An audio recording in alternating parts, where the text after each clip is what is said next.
Well, good morning, everyone. Thanks for joining us for the Employee-Owned Health and Human Services Cooperatives presentation. During the presentation for the first hour, we're going to talk about, what is a cooperative and give you some resources for them. And then the remaining 30 minutes, we will open it up for questions. During the presentation, you are welcome to use the chat, but we do ask that you minimize use of the chat because what happens is if you're using a screen reader, the screen reader will read both the chat and it'll voice over the presenters, so it can be difficult when there's two voices speaking at the same time. So if you can, save your questions to the end, that'd be appreciated. And we are going to record today's session, and we may post this one. We're going to record both sessions and decide which one we like best, and then we'll post one of those. So if you missed today's, so if someone missed today and you knew that they were hoping to be here, we will share that out later. And then I guess we'll get started. I will start with introductions. My name is Stacey Enders. I work for the Department of Human Services in the Disability Services Division. I'm on the Community Capacity and Positive Supports team.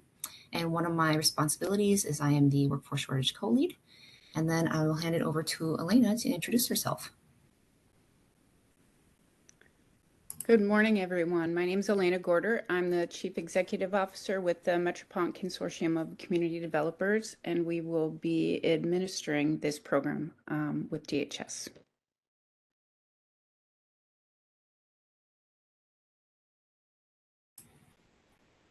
Margaret, do you want to introduce yourself? Yeah, sure. Hi.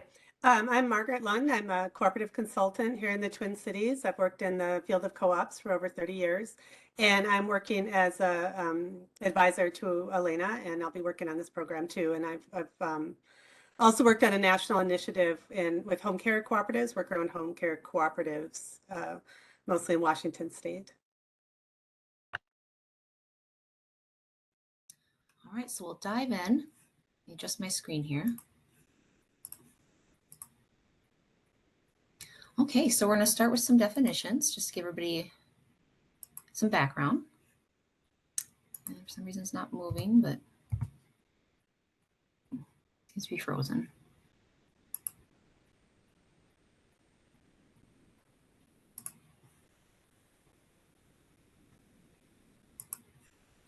Let me reopen it, see if it'll go.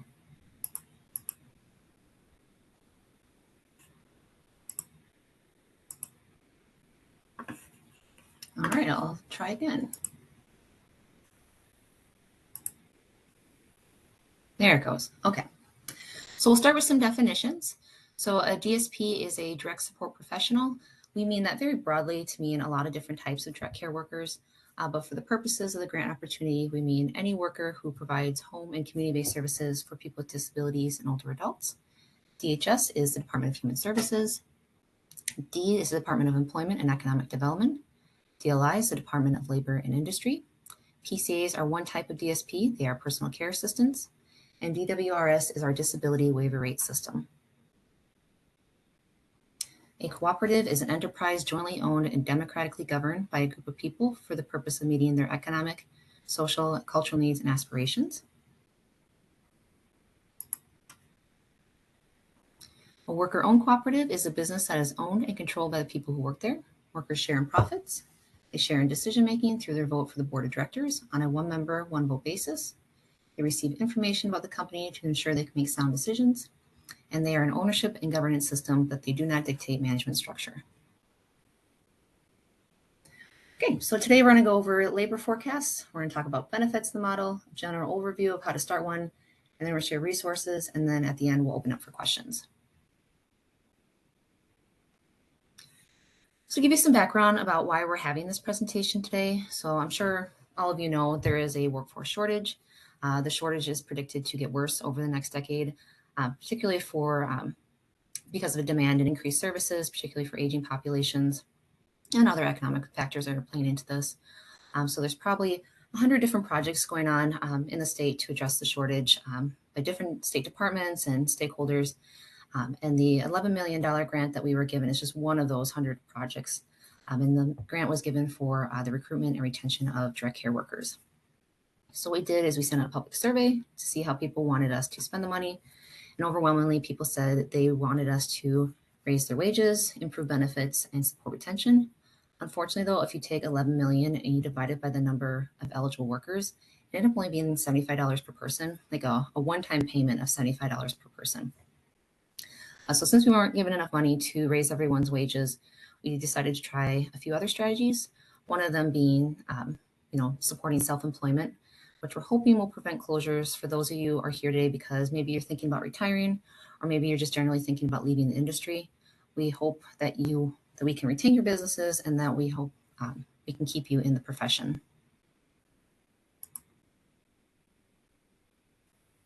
So the growth in demand is predicted to vary slightly between different service types, but no matter which category your business chooses to operate in, there's going to be a strong client base in the coming years to keep your business operational. So there's lots of job opportunities, but there's low pay, there's few benefits. Our data has shown that only 53% of workers have health insurance, 35% of that is high deductible, and only 22% of workers have full coverage. There's often insufficient training for some workers. There's limited career advancement opportunities for some workers. Some workers have unpredictable hours. It can be isolating for some of our workers, especially if they're working in rural communities and they have to drive a long distance away from others. And the work is not always recognized as a professional job, even though it requires a lot of varied skills and specialized expertise to do the job well. So in comparison, it's important to note the statewide basic needs wage, according to the 2020 DEED data, it showed that $18.85 per hour was needed for a family of 3 with 2 adults working full time. But for a single adult, the basic needs wage was $15.85 per hour. So for some of our DSPs, there's a deficit as high as $5.35 per hour just to support their basic needs, such as food costs, housing costs, transportation, and things like that. And just to help with some understanding of how these numbers are determined, so the service rates are they're set by the legislature or they're set by federal funding, and then the business can decide how much of that rate goes to the workers. So for example, let's say the business rate is $35 per hour for the service. So the business can decide how much of that rate goes to the employee, and then the remaining portion of that rate would go to things like maybe like the supervisor's salary, administrative costs, costs for when people don't show up for services, things like that. So a lot of administrative costs are covered by the other portion of that rate. So with the low wages, we wondered, could there be a better way? And we thought, the 100 strategies that we're trying, why not try cooperatives as one of our strategies? And hopefully we can help tackle some of the workforce crisis. So now I'm going to hand it over to my co-presenter, Margaret, and she's going to tell us a little bit about the model. Sure. Hi.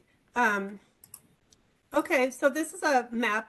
In this particular field, the largest number of worker-owned co-ops are in are in home care. So they're PCAs, which doesn't mean the model can obviously work in lots of fields, and it does. But in this case, the project. This is a project I've been working on. There's 14 co-ops in 8 states.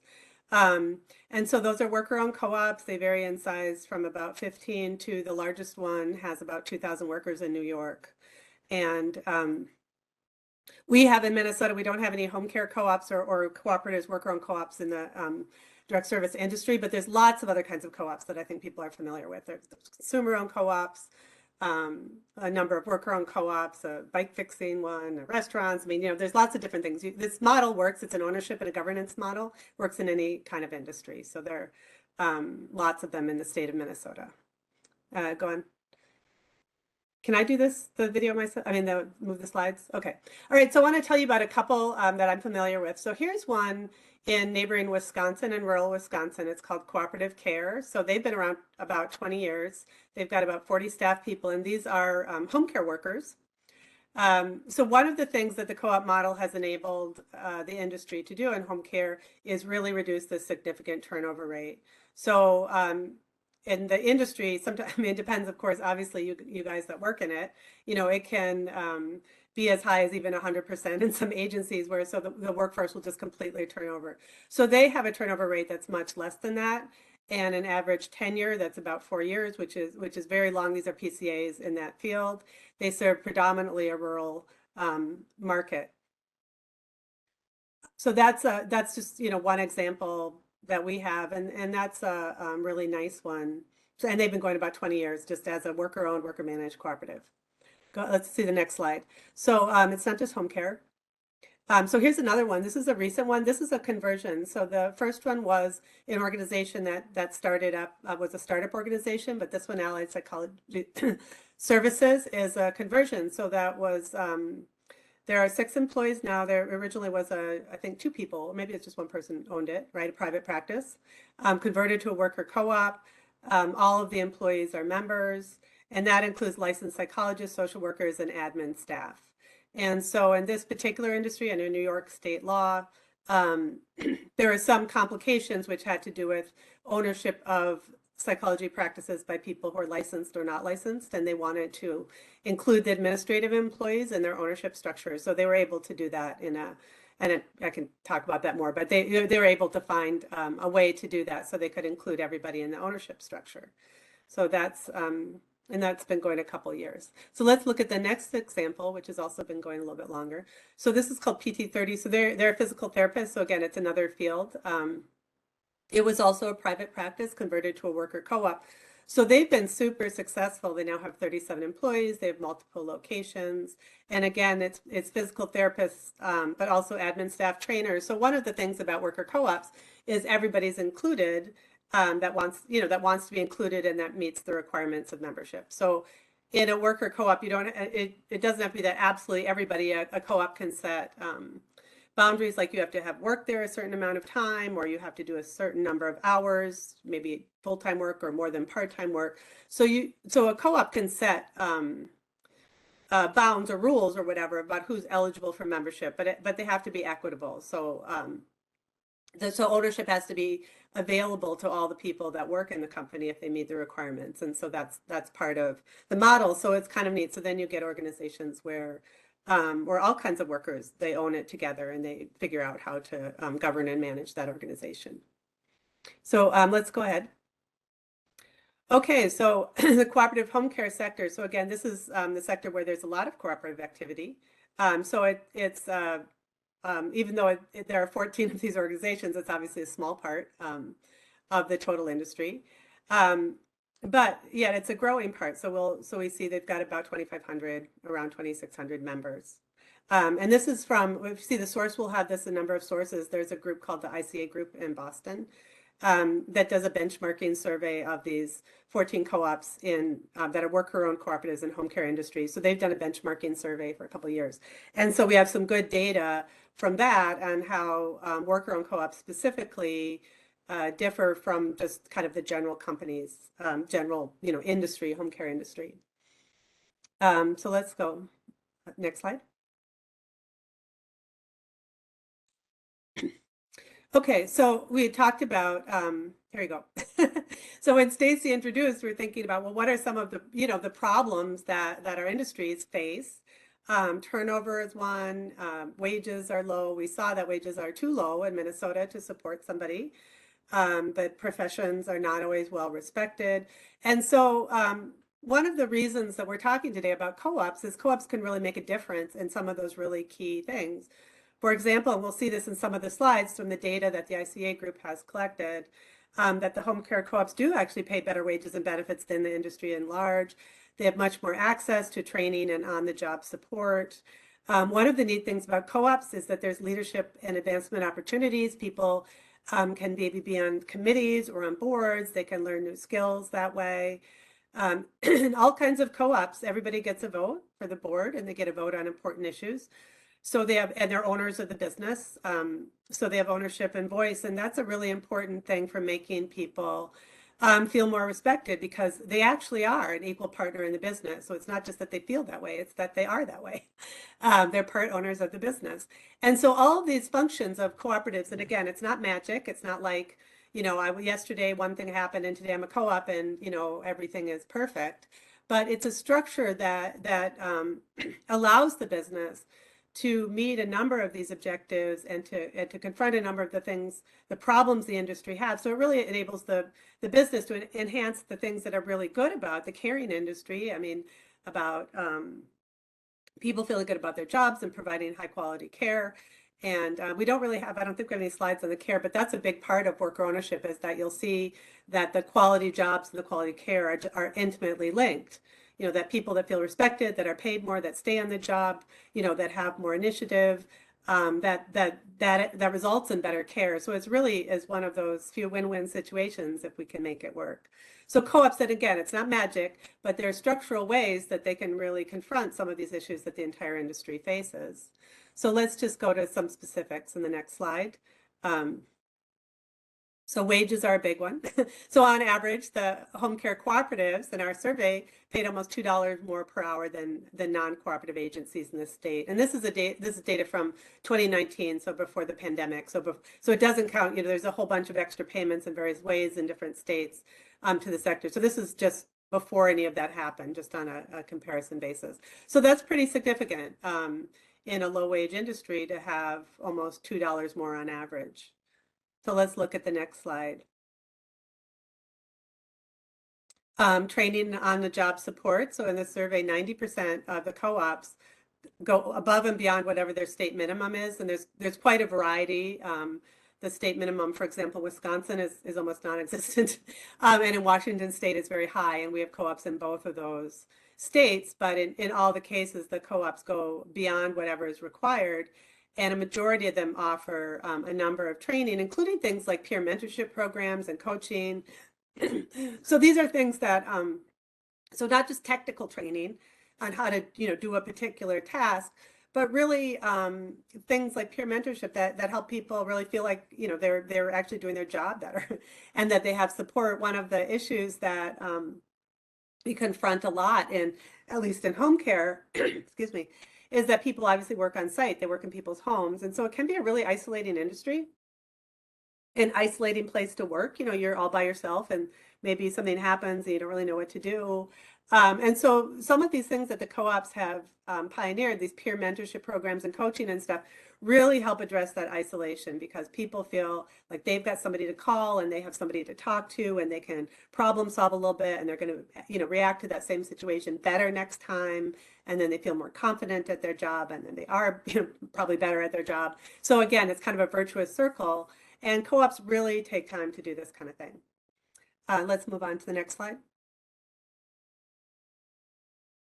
And again, leadership professional opportunities, that's a huge issue in a lot of direct care professions that those professions are not significant, they're not adequately respected. But 90% of the home care cooperatives provide, for example, workers opportunities for speaking engagement, for advocacy if they want to do that. Also to work in the office, to develop some other skills. It's very common in worker-owned co-ops for people to be promoted from being out in the field to working for the co-op itself, or to share that, to be partly a caregiver and partly an admin staff. And people find that interesting to, it's a promotion to, to work in the office and, do some of the scheduling and do some of the other stuff. And then all of the people who are members of the co-op have the opportunity to run for the board of directors. And then once you're on the board, again, there's opportunities to have training in finance, so the board better understands the financial statements and other kinds of things. There's an annual conference every year. So all of these functions of the worker-owned co-op mean that members who want that opportunity to develop new skills, that there are some of those opportunities for them. And one of the ways that, again, the co-ops aren't magic, it's not like tomorrow that would happen. But if you think about it, because it's a worker-owned business, the workers are going to be there on the board and they're going to be thinking about, well, what do we want to do to make our co-op better and to make our jobs better and our caregiving? And they would just think to do this kind of thing and they would implement it. And because we have this peer group of co-ops, they can talk to other co-ops and get ideas.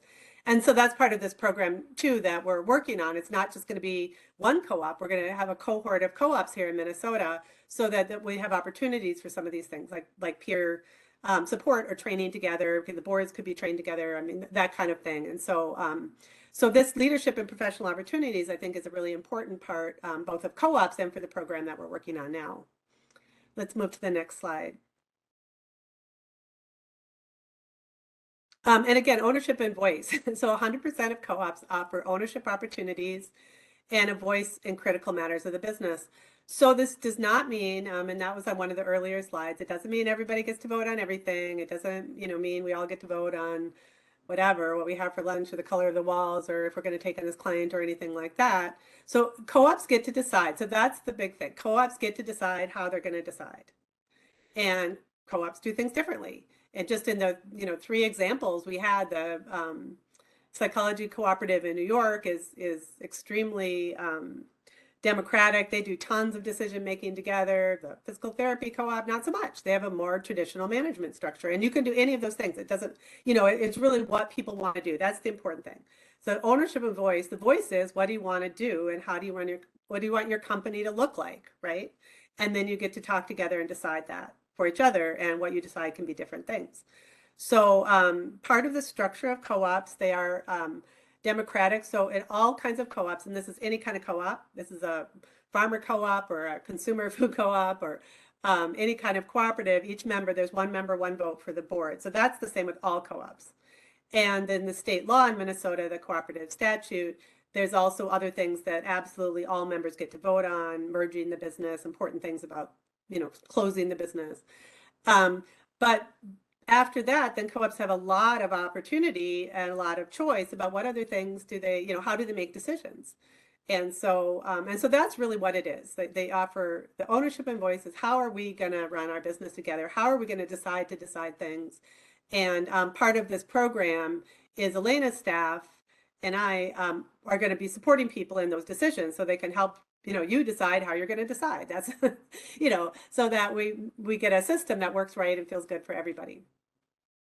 Let's go to the next slide.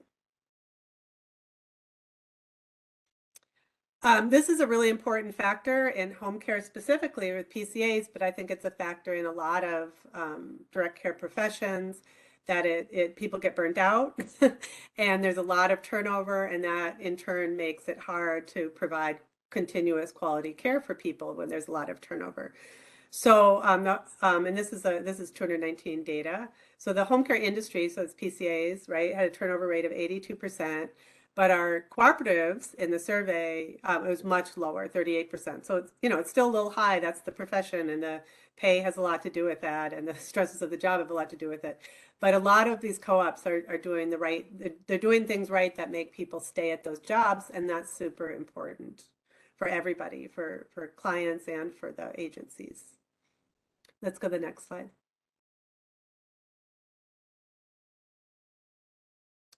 And this is something that those of us that work here, we say this all the time, that quality jobs equal quality care. And a lot of times people think about, they don't really think those things are they don't think about those things together, but they really do belong together.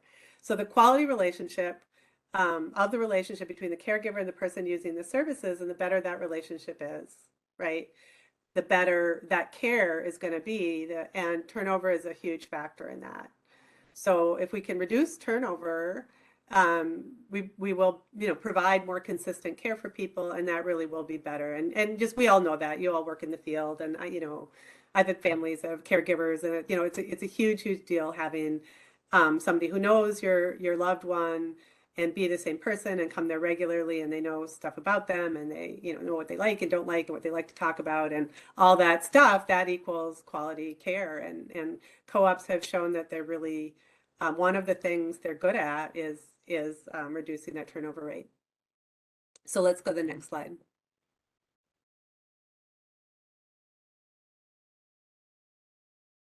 Okay, but like I've said, co-ops are magic. Like, it's not magic. We're going to be a co-op tomorrow, and then the world will be terrific.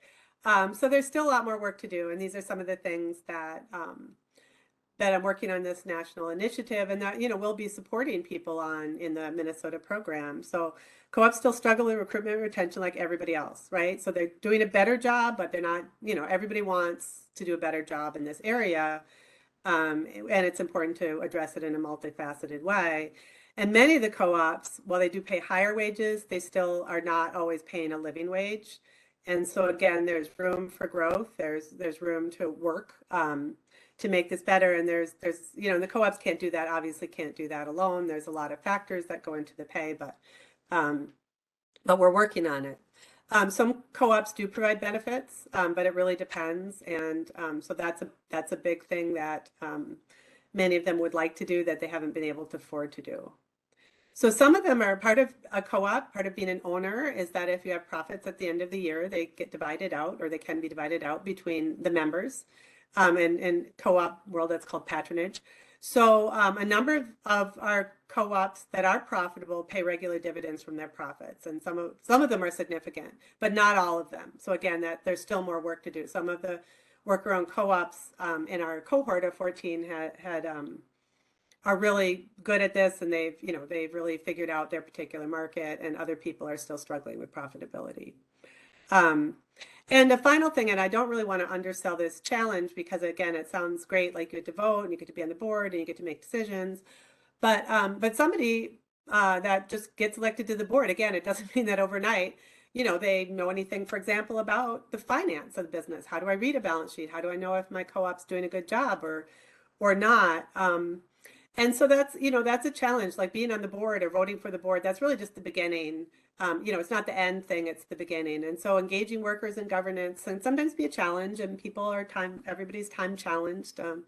So finding time to do training to do board training or other kinds of training for the members, sometimes, it just, of all the things busy people have, it doesn't always rise to the top. So engaging, people in governance can sometimes be challenging, and making sure the board has the right support and the right training and that kind of thing. So that's just part of it. Again, it's not, it is asking something of you. You get a lot of benefits from being in a co-op, but, it asks things of everybody as well.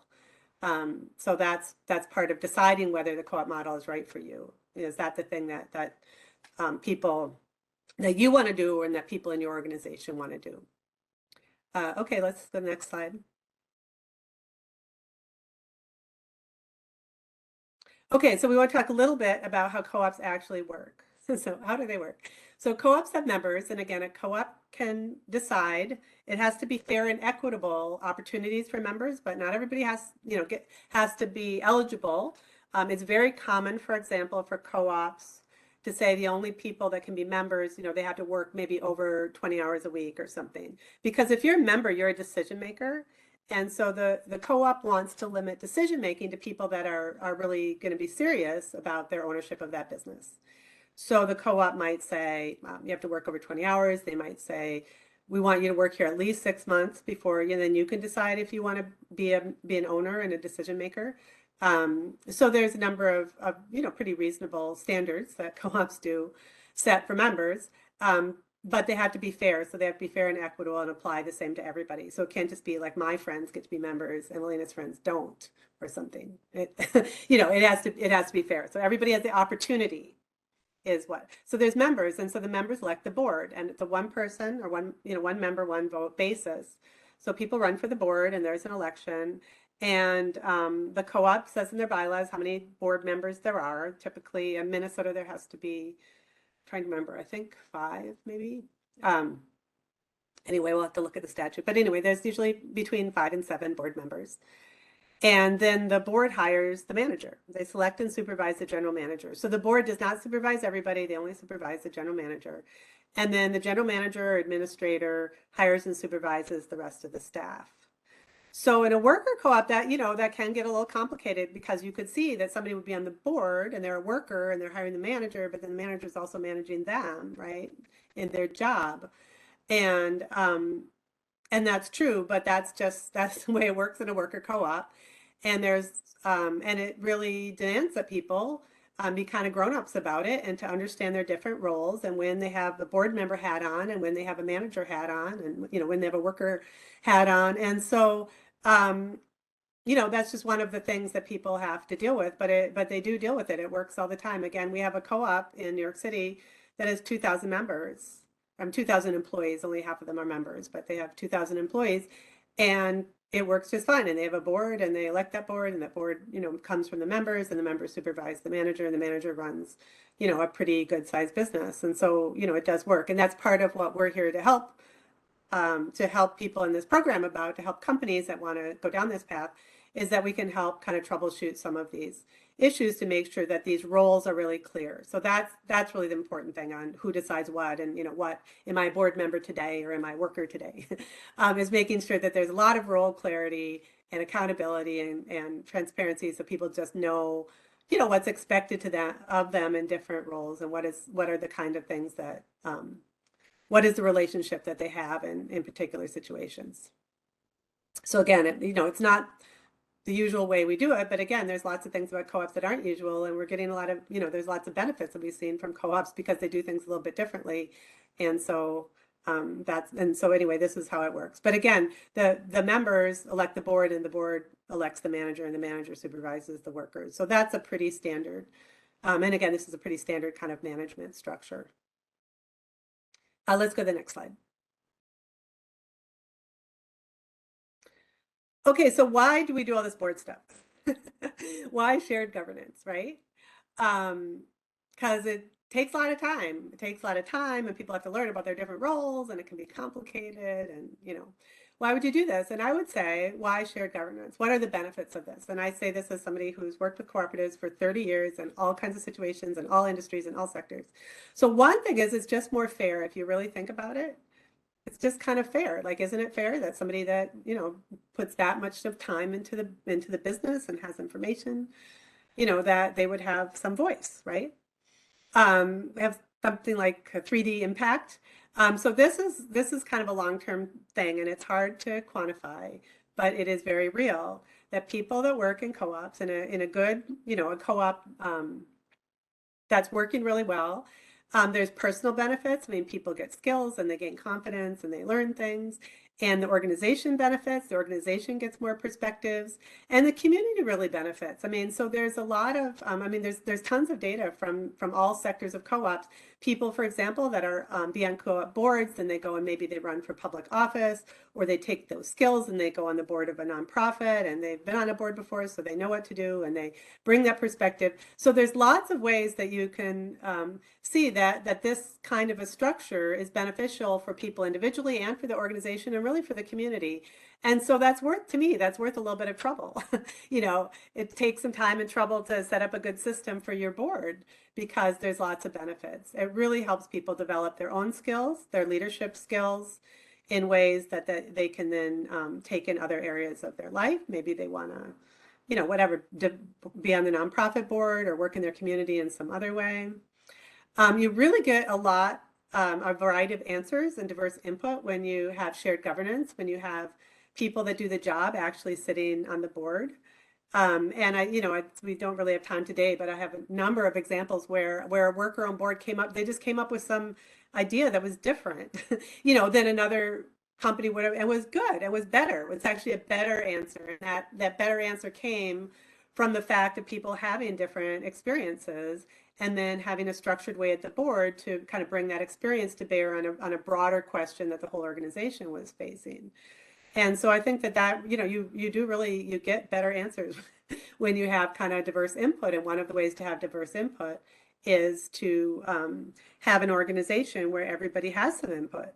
And there's different ways for them to have input. And again, and it's not just boards. We've been talking a lot about boards, but typically co-ops have committees of various kinds that report to the board on topics. Maybe there's a finance committee or a, you know, having fun committee or a membership committee or whatever.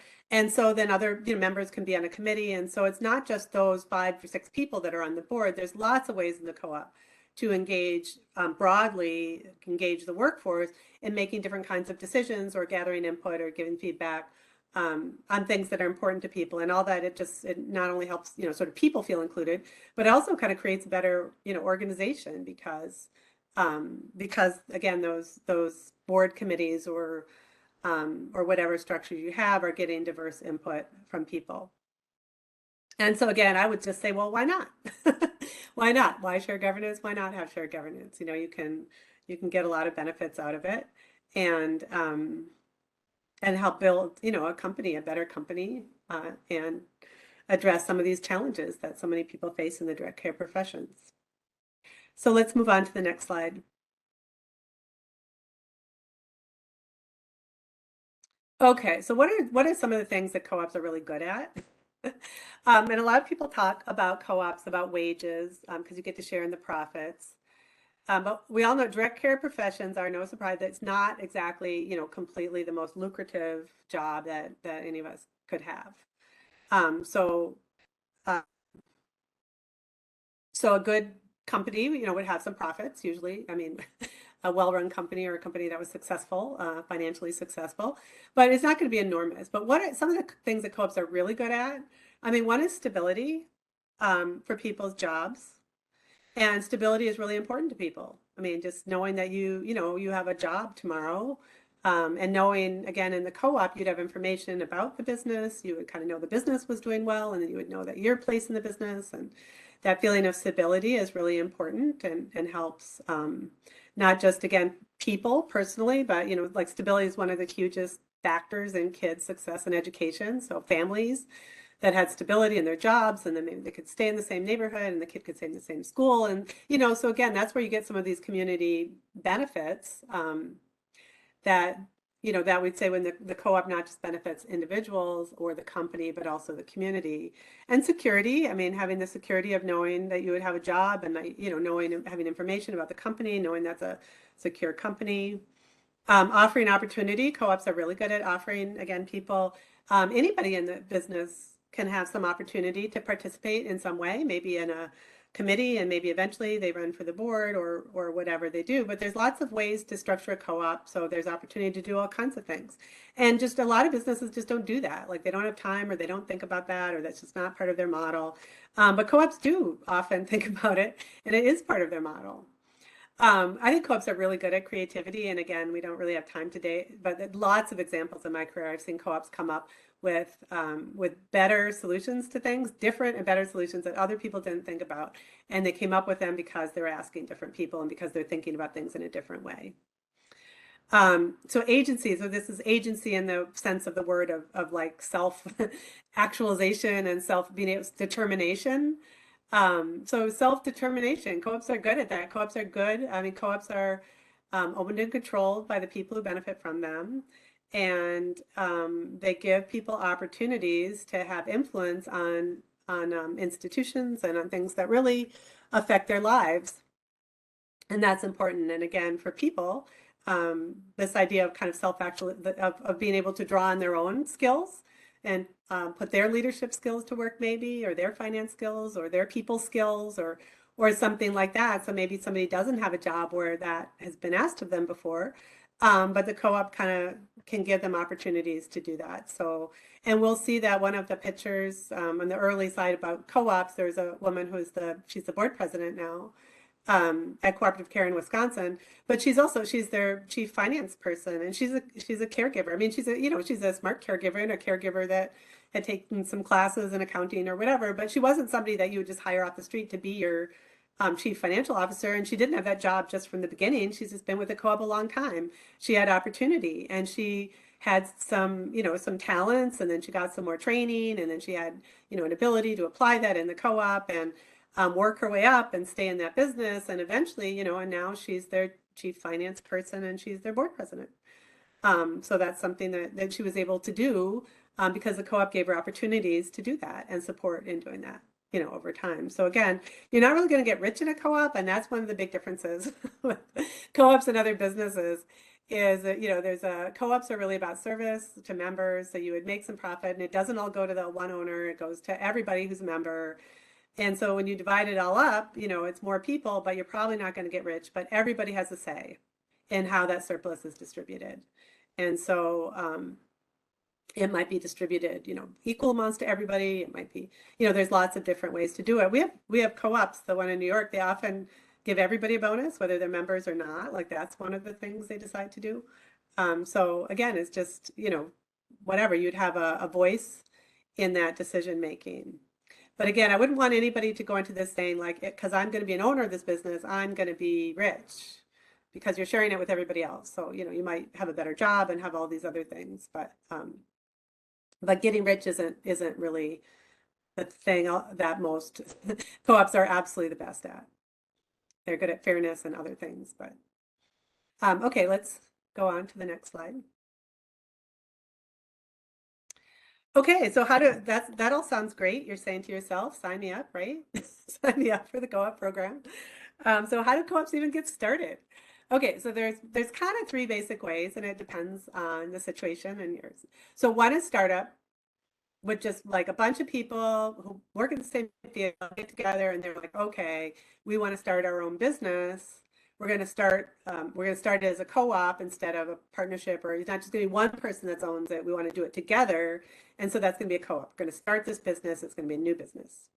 Another pretty common way is conversion of an existing business. And for those of you on the call that own agencies now, this would be the opportunity. So that would be a retiring owner would sell their business to workers, and it would convert from being a single sole proprietorship or whatever structure it is, S corp, to being a worker co-op. In that case, either if the owner is also a worker, they could stay on after the co-op conversion, or they could leave and retire. It doesn't matter. You can do both of those things. In the two examples, real quick examples we had at the beginning, the psychology practice and the physical therapy practice, in both those cases, those were conversions. And the start-on owner still works as a member in those co-ops, but those owners, both of them, they both thought it was fair. It was more fair to convert it to worker co-op because they knew that everybody else was really contributing to the success. And also they wanted to not have the entire burden of the entire business on their shoulders. They wanted to, share some of that responsibility with others. So the conversion to worker co-op allowed them to do that. But in both those cases, the founders are still working. But in other cases, the founders, are done with their work life and want to retire and they want to sell the business. So either of those situations are fine, and Elena's team can support an owner in either of those situations. And then the third way is incubation. So we've seen that a little bit in the field, and that's usually when a nonprofit organization starts a co-op as one of their projects and eventually spins it off to an independent business. But that would be a co-op that's supported with another organization, and usually that organization is a nonprofit organization. All right, so let's go to the next slide.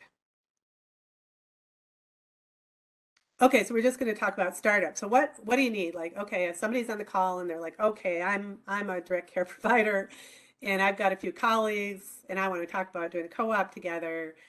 What do you need to do? Like what happens, right? So you need a core group of committed potential members. And how big? More than 2, probably.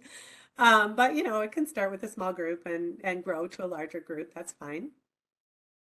And a shared vision. So that's really important. So, even at the very beginning, just thinking about what is it that you want to do? Like, why do you want to do a co-op? Why do you want your own shared business? And what do you want to achieve that's different from the way that your work life has been, other jobs you've had? And you kind of want to make sure everybody's on the same page or a similar page about that, because you don't want a situation where someone's like, I'm going to be in the co-op because I'm going to get X, and somebody else is like, I'm going to be in the co-op because I'm going to get Y.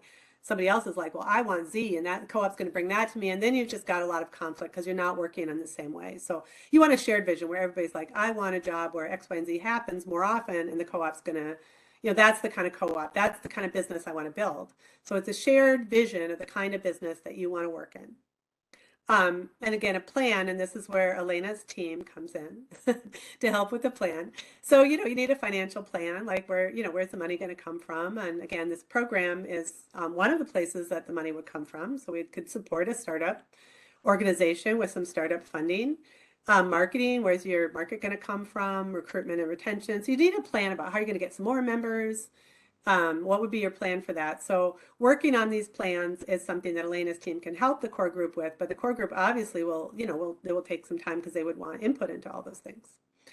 Appropriate licensure, and again, this depends on which part of the direct care profession you're targeting. The license, that's different. So again, that's something this program can help with. Stacy's team can help with, Elena's team can help with. Enough money to start up, plus a little bit. So we've talked a lot, we haven't talked much so far about ownership, but in all co-ops, members pay an ownership. They buy a share of stock to be an owner, and that amount can be nominal or it can be significant, and it really depends on the co-op. It can be, as little as $25. It could be as much as several $1,000s. It really depends. The co-op decides what is the buy-in for a new member. But usually, and particularly if you're talking about lower wage workforces, that's not enough money to start the business.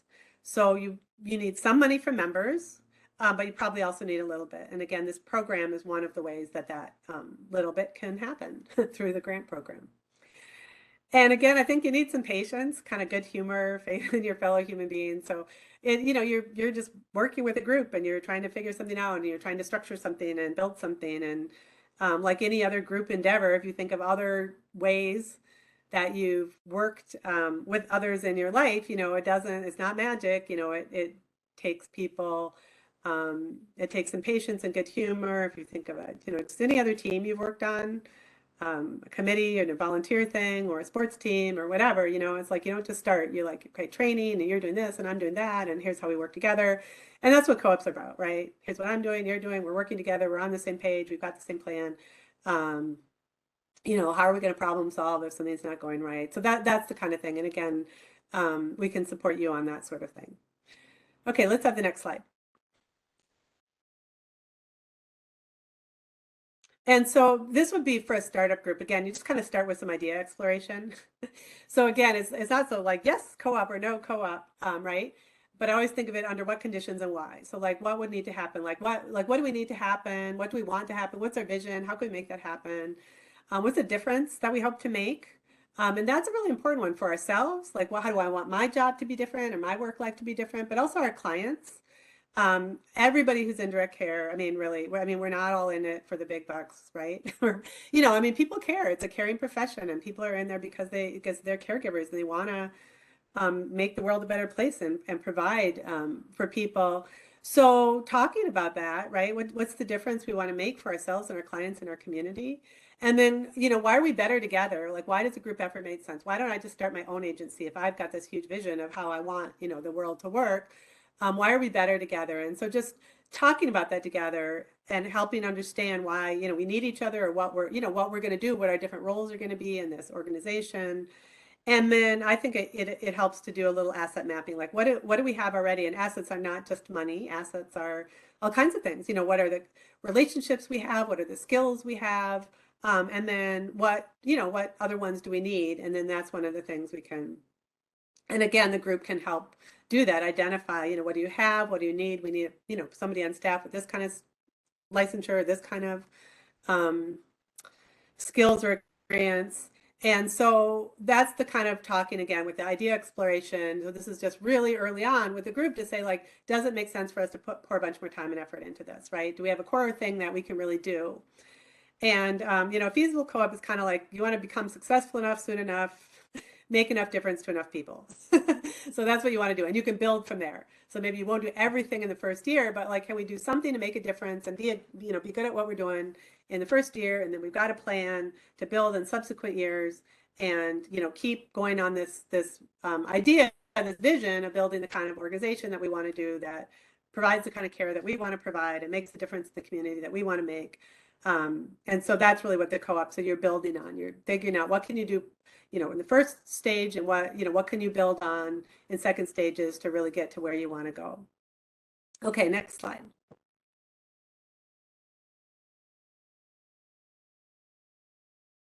Okay, and again, on the business side, you need licenses, policies. Policies are things like, finance policies and employment, personnel policies, things like that, insurance systems, about invoicing, scheduling, bookkeeping. So again, this is for a startup organization, some initial clients and some initial members, so this is all planning that you do before launch. We think about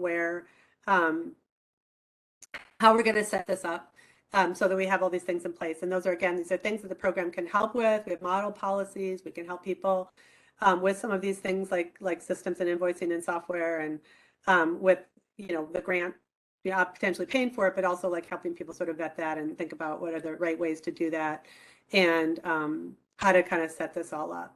And so that's photo in this slide that's a worker co-op. I think it's the one in Philadelphia. Yes, home care. Okay. Yep. So those are all worker owners and it looks like in this photo, they just had some training or something. So they probably graduated from their training. Okay, let's go to the next slide.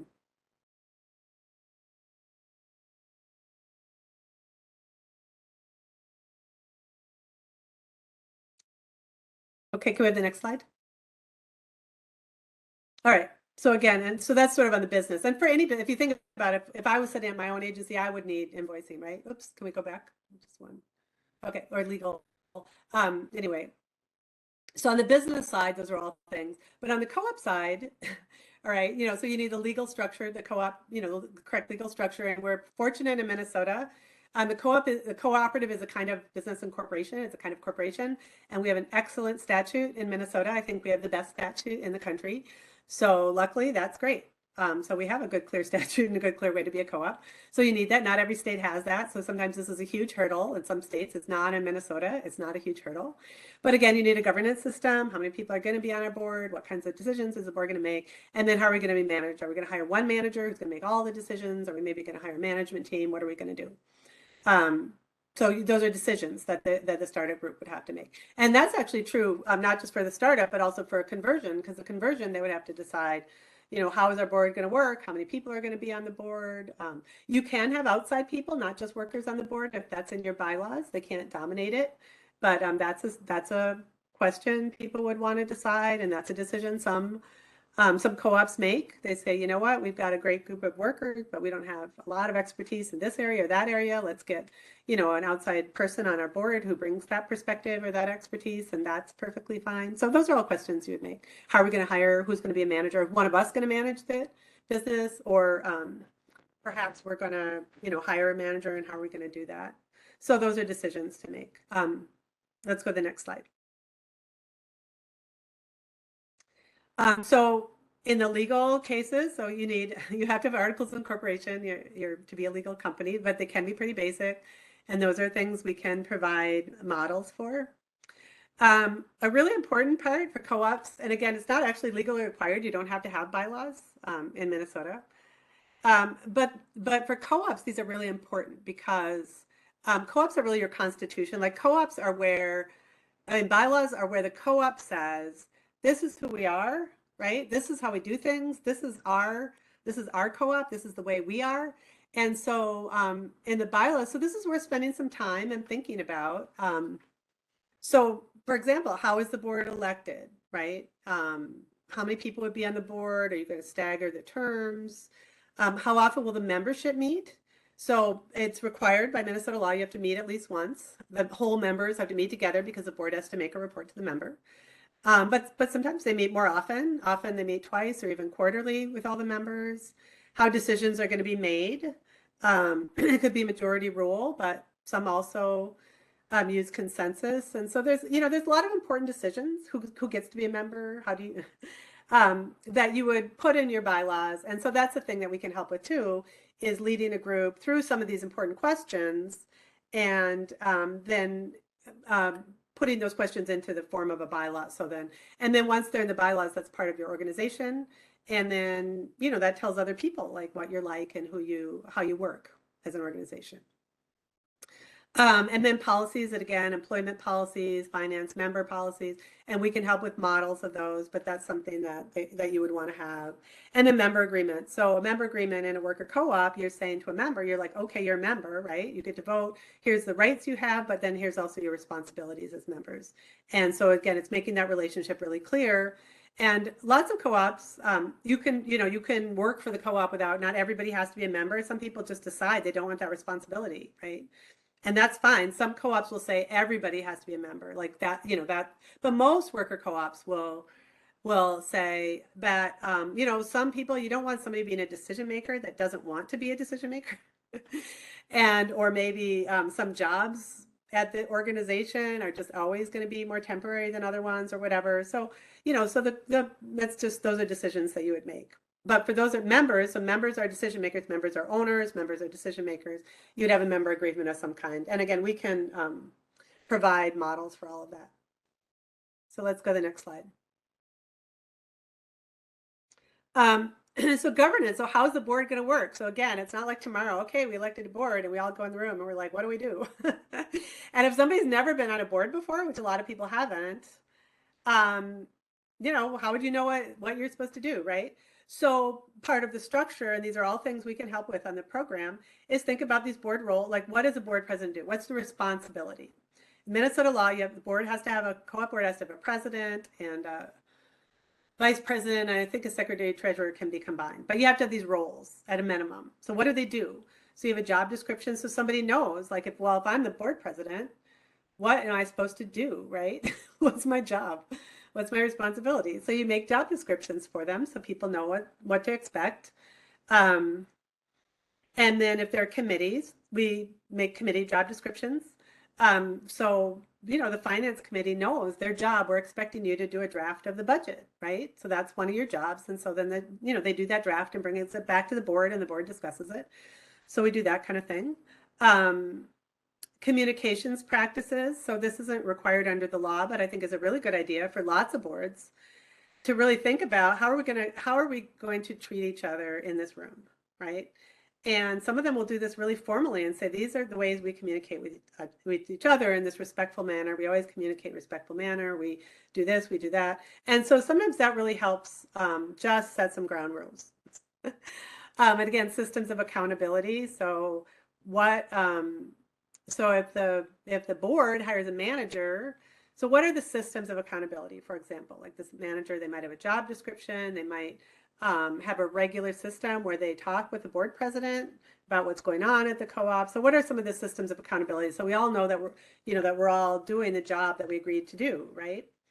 Okay, decision making. Who gets what decisions do the board make? Which ones do managers make? Which ones do members make? And this could get a little complicated. Some of them are clear, but usually a board might have a policy. For example, a manager can spend up to X amount of money without asking, but if it costs more than that amount of money, they need to bring it to the board. So that would be just a clear thing where you'd say, okay, management has certain decision-making power, the board has other decision-making power. And then governance board supports. So what kind of training would you provide to a new board member? Board calendars, budgets. We encourage people to use financial dashboards so they can help people focus on the important aspects, financial aspects of managing the business or governing the business that they want to do. So these are all things that the program can help people think about. What would be the right ways? So this all helps the board do the right thing, right? Spend their time in a way that's really helpful for the whole, in a way that advances the organization as a business and as a co-op. Okay, let's take the next slide. And this is really confusing to people a lot of times in a worker co-op because it's like, oh, are the monkeys running the zoo? What's going on, right? How is that business managed? How do you democratically decide everything? So what a co-op is they get to decide how they're going to decide, right? So a management can be very conventional, and some of them are. Conventional means I'm going to hire a CEO, they're going to have conventional responsibilities, they're going to run the organization. They're going to hire whoever they want. They're going to put in whatever software they want. They're just going to run it and they're just going to report to the board. Some of them are more collaborative. Some co-ops say one of the things that they want to do is have a different kind of company that's a more collaborative. And so some have a more collaborative management style, and that may mean having committees of workers make certain levels of decisions, not have the general manager make every decision, but they would decide that. They would decide who's going to decide, right? And there'll be limits of authority and decision making. And then with those authority and decision making is accountability. So how are you accountable for the decisions that you make, right? What kind of information are you going to collect? What are you going to do? So co-ops can have any kind of management system they want. So the difference is that everybody has a role in deciding what kind of management system you have. And so it's a little bit different situation. And you can change. I mean, that's one of the things, like co-ops get to decide. So like if a co-op starts maybe with a very conventional system, and then after a while they say, we'd really like we'd like our work to be a little bit different in some ways, they can get some help in making it a little bit more collaborative than it was before. I mean, so you can change. You can change from one manager, you could have a team of managers, you could go back again, whatever works for the company. And so an important thing that I always say, people often talk about there's boards on one side, there's managers on the other side, but we are all on the same team. And that's a really important part about co-ops. We are all on the same team. And so we all have to support each other. So no matter how you structure management or the board's job is to support management, and management's job is to support the board, and everybody's job is to support the co-op and the workers and the members, right? So we're really all on the same team, and that really has to kind of govern the way we make decisions about different things. But they could be different decisions for different people because you get to decide. All right, let's go on. Okay, some special considerations for startups. Again, it's just at the beginning, everybody's working because they're all workers, but they're also on the board. So moving from a working board to, as the organization gets bigger, to a more policy-making board. And then maybe some special recognition, because being a founder takes a lot of work. So maybe there's some way that the co-op wants to recognize that. But let's go to the next slide. I probably should hurry up. Okay. All right. So we're going to talk just a little bit about conversions from private. So again, so why would you do it? What are the benefits? It can result in better performance.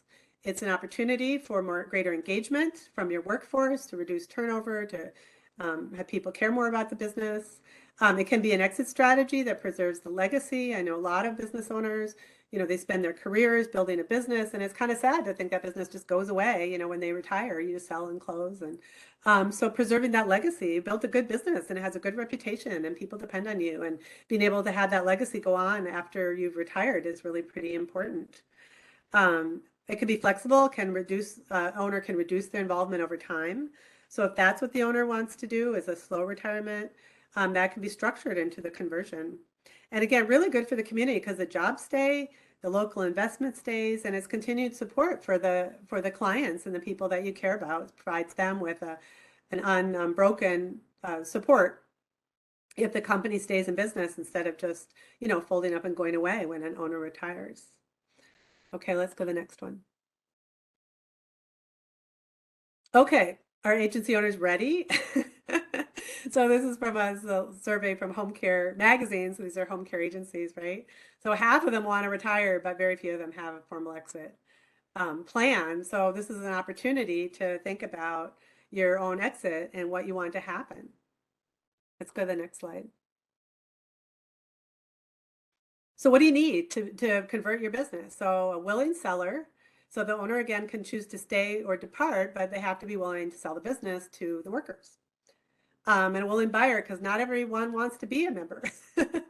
And not everybody has to. But you have to have a core group of your workforce that actually wants to take on the responsibility of being a worker owner in a co-op. So if you don't have anybody that wants to do that, then you don't have this willing buyer, and it's not going to work. And again, a feasible deal. So at the end of the day, you want a stable, profitable company for those new workers to own. And so the price has to be fair to all parties, but also feasible for the new co-op to take on. And that sometimes takes some time to negotiate what that price is going to be. You can there's outside, people that are evaluators. The other big way of doing employee ownership is an ESOP, or employee stock ownership plan. So, which is a different kind of employee ownership. And those kinds of plans, they're fairly complicated. They're regulated benefit plans, but you have to have evaluation, all the time. So there's a bunch of people who value small companies all the time. So you can do that. You can get an outside evaluator, but some way you have to work, like the price and the conditions of the sale have to make sure that business can be successful after the owner departs. So that's an important. So willing seller, willing buyer, feasible deal. Let's go on. And it's stages. Again, none of this happens overnight. But exploration is usually the first stage. Key stakeholders. So an owner would think about the idea.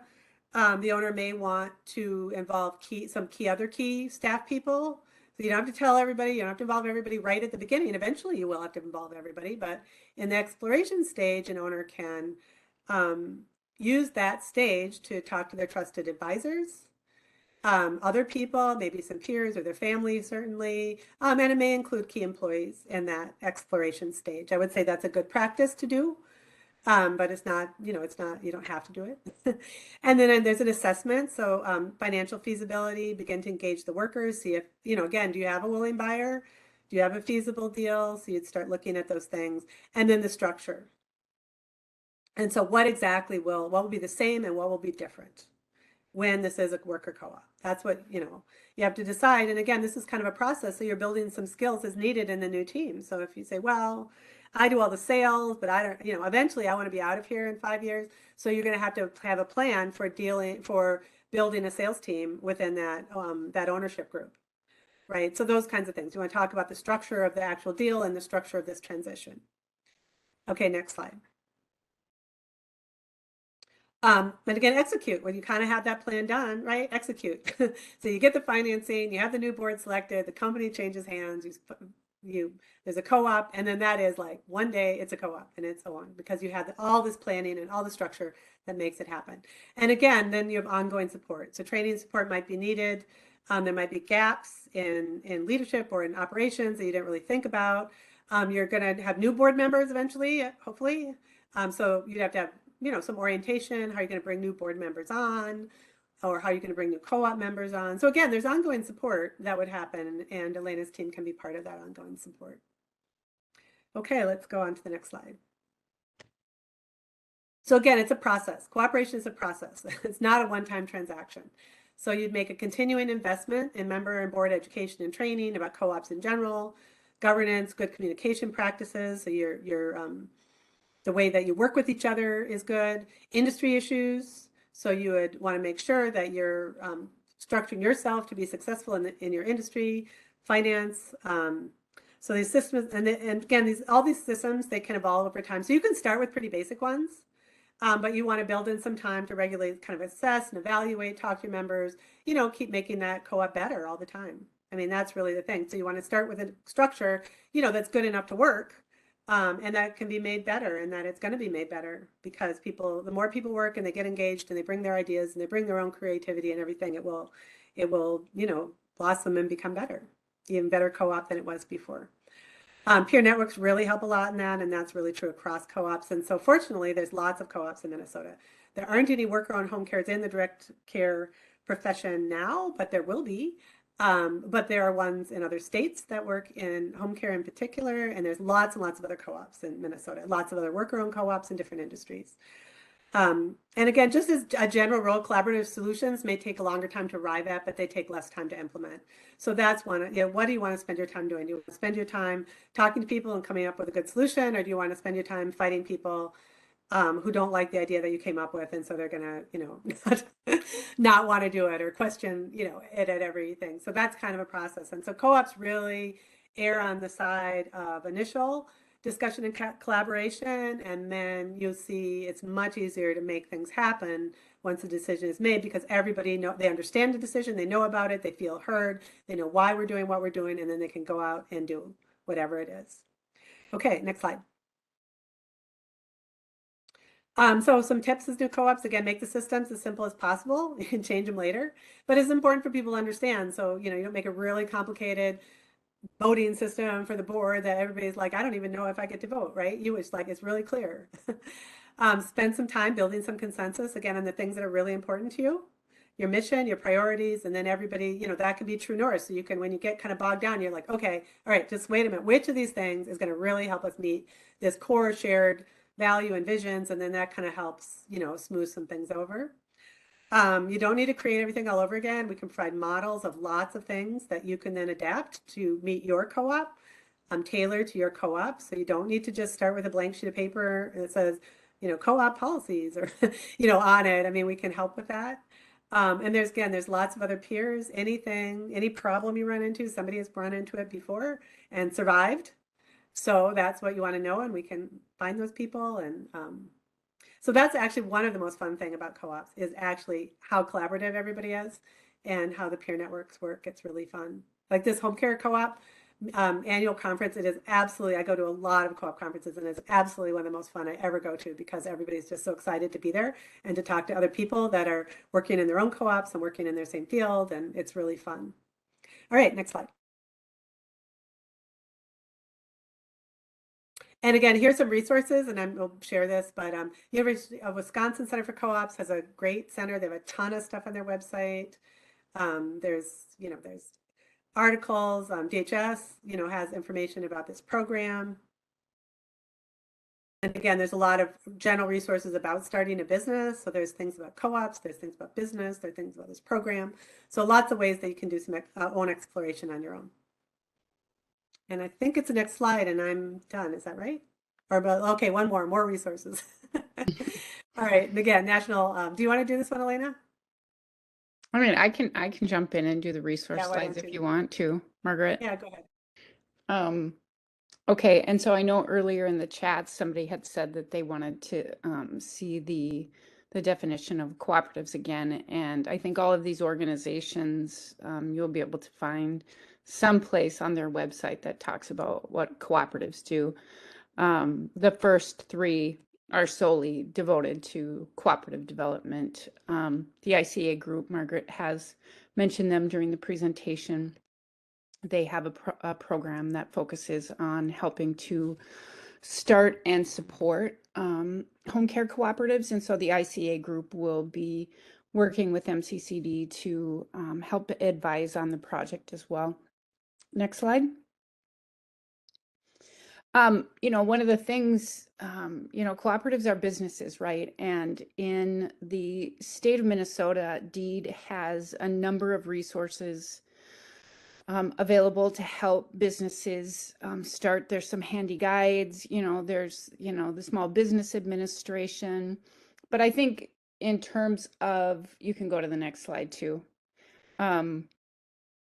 This is the DEED Small Business Partnership Program, I think would be really good for all of the folks on this webinar to connect with. So across the state, there's 37 organizations that get funded through DEED to help provide one-on-one technical assistance to organizations, to businesses, entrepreneurs looking to start a business, those who have started a business, to provide ongoing support, a wide range of resources. So MCCD is one of those organizations. We do small business development. We work with probably 800 small businesses a year. We have a team of 7 business advisors speaking multiple languages. And so again, MCCD is going to be working to help administer this program. But partners from organizations that tap into this program are all across the state of Minnesota. So even if you're not located in the Twin Cities metro area, you can find someone, up in Duluth or down in southern Minnesota. Next slide. There's several programs that are available to finance small businesses.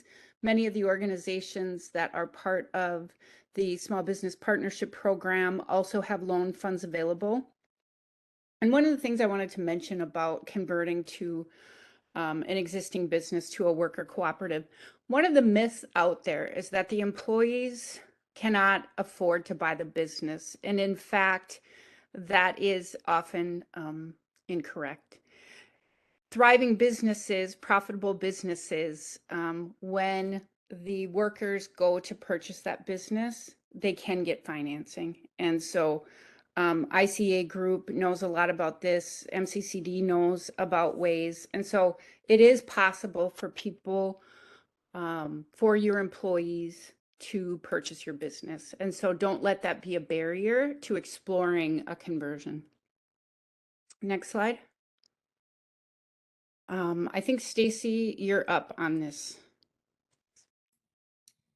Yeah. So we talked about it a few times here, but hopefully we're aiming for the beginning of October.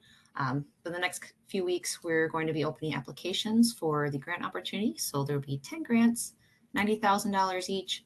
And what they'll be available for is either to support the startup or conversion to an employee-owned cooperative. To be eligible for the grant, it needs to have at least, we need to provide home and community-based services for people with disabilities or older adults, but it also needs to have at least one member who is currently providing services. And that member must also earn 200% or less of the most current federal poverty level. That was written into statute for the grant funds. So we do need to meet that requirement. But if anyone's interested in this, you don't necessarily have to be, it doesn't have to be entirely just direct care workers. So for example, maybe there's five of you who are currently direct care workers and you want to partner with somebody who is a board certified behavior analyst, something like that. You could all come together and apply for this grant opportunity. And then the funds can be used for things like maybe you'll need some legal advice, or maybe you want to purchase some like payroll software, or you need to, get a vehicle, or, rent some office space, things like that. So MCCD will work with you to help you make some business decisions about how to spend that money and help to get your cooperative started. So we're going to be sending out announcement about that as soon as the applications are open. So the way you received the announcement for this presentation, we're going to use those same communication channels to announce the grant opportunity. So if you sign up for those, you're good to go. But if you have any questions, you can email my team. We're positive supports, all one word, positive supports at state.mn.us. But you can also sign up here. We have in the slideshow a link to sign up for our news announcements. And you should have received an email yesterday with this slideshow presentation.